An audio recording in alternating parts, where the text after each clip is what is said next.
2 giornate dedicate alla casa e all'ambiente. Prima edizione per questa nuova iniziativa per il Comune di Conegliano. Sì, è una bella iniziativa che mette insieme questo incontro di piazza con degli incontri di approfondimento che reputo particolarmente interessanti e importanti.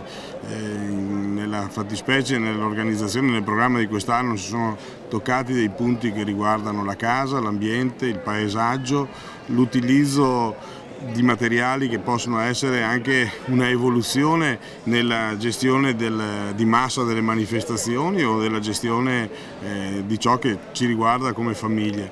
È la prima edizione, io sono convinto che ci siano le condizioni perché questa manifestazione, prima edizione a Conegliano, possa continuare e mi auguro che l'organizzazione senta il desiderio e comunque trovi riscontro da queste 2 giornate. Per quanto riguarda la civica amministrazione riteniamo che sia una proposta da ripetere. Parliamo di bio, di prodotti alimentari, ma il sindaco fa uso di prodotti bio? Beh, diciamo che negli acquisti, come in tutte le famiglie, c'è attenzione. Credo che nel paniere che ci portiamo a casa ci sia attenzione quando si vanno a fare gli acquisti. Indubbiamente anche qui sono processi che hanno i loro percorsi, penso al tema del vino dove in questo momento c'è una grande discussione, no?